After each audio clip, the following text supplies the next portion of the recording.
you about a couple of weeks ago, which is perfectionism and the way that it derails our decluttering and organizing efforts because it is intertwined with overwhelm. And this video is going to be about what you can do to break out of it.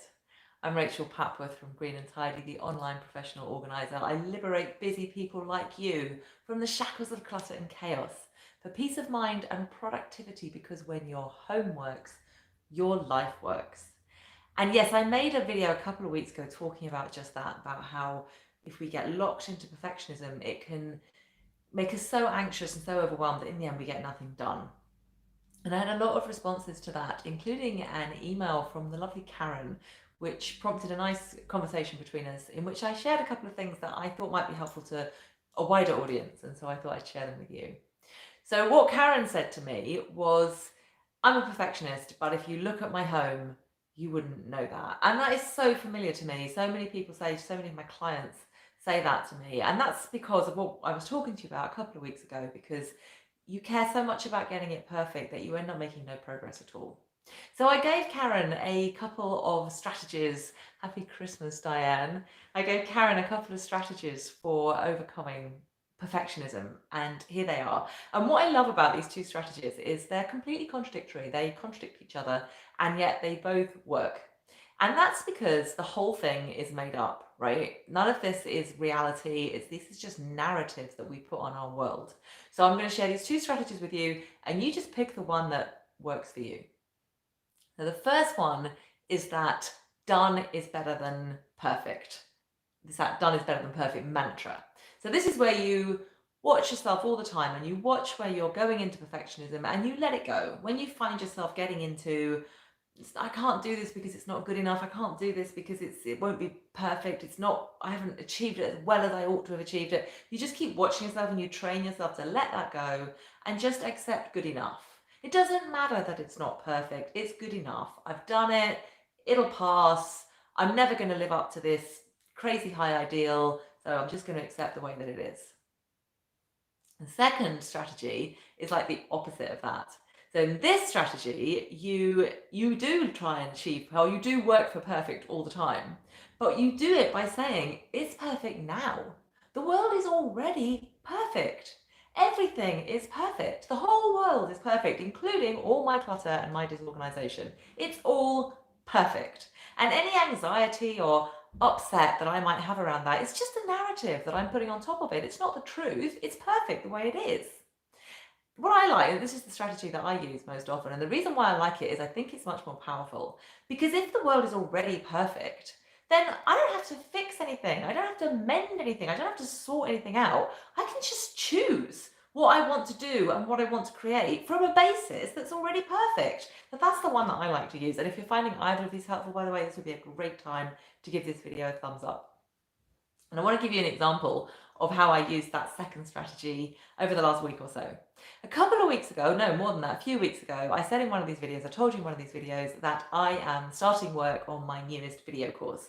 And this new one is going to be all about clever storage solutions, clever little hacks that you might not have thought of for storing things you find tricky in every single room of your home. I'm just going to see who's writing to me. Hello, Shoo. You can tell your husband that everything's already perfect. Yeah, you can tell him that I told you everything's already perfect. There you go. And anything else he thinks about that, it's just a story. So yes, I told you that I was working on my new video course, and I told you that, and I said this in the video, in order to create accountability for myself, so that I would keep moving and keep the video course developing, and it would keep me going. And then guess what? Not very much happened on the video course. I mean, a little bit happened on it, but it wasn't making swift progress. And there are all sorts of reasons for that. And I can tell you, I got busy doing other things, which I did, but that's not really relevant. The fact is I wasn't making as much progress as I thought I was going to make when I mentioned it to you back in that video a few weeks ago. And this was like this little underlying niggle of anxiety in my mind all the time that I wasn't, number one, I wasn't making as much progress on the course as I wanted to. And number two, I told you guys that I was creating accountability with you, and now I wasn't going to be able to come back on the videos and say, yeah, I've made all this progress. So about a week or so ago, I pulled this niggle out of the back of my mind, took a proper look at it and what's going on here. And I applied this perfectionism thought to it. So I thought, okay, look, I've got this little niggle of anxiety going on all the time, but I haven't made as much progress on the course as I said I was going to make. What if I decide that's perfect? It's perfect. The world's perfect. It's perfect that I haven't done it. It's perfect that I told you that I would and now that I haven't. And what do I want to do now? And as soon as I thought that, it freed me up to just get going. And in the space of, I think it's about a week, I've completely scripted the course, which is like, I never script a course in a week. I can't believe I've done it in a week, but I have. I've just got really fired up about it. I mean, I'll probably make some changes as I start videoing it and putting it together. And, it's a draft. But I have got a full draft of the course, which is amazing for me. And this is where you come in, because I now want to check over with you the ideas I've got for the course and see if there's anything else that I've missed that you think I should put into it. So the course, I'm going to go room by room around your home, and these are the rooms that I'm going to cover. I'm going to do the kitchen, so things like the food storage tub lids that I made the video about last week. I'm going to do the bathroom, so makeup, etc. Your home office, so how to stop your desk becoming a great big heap of papers. Bedroom, jewellery, clothes, shoes. The kids' bedroom, so how to store all their toys and books and games in a way that works and isn't too messy and they can access them. The lounge and dining room, so that's going to include media stuff and entertainment stuff like CDs and DVDs and books if you've still got those. And I'm also going to cover storage areas, so a little kind of rerun over some of the stuff that I covered in the Rooms of Doom course, like how to make the most of things like your understairs cupboard, and a utility room if you've got a utility room.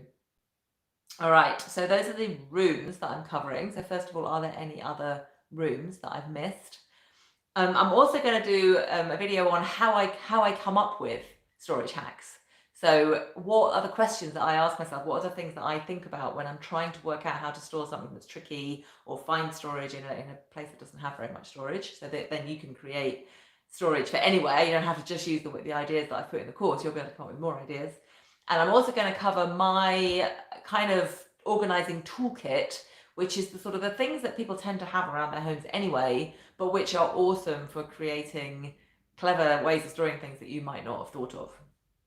So that's what's going to go in the course. So yes, any rooms that I've forgotten? Is there any other room that I haven't covered that you think I should cover?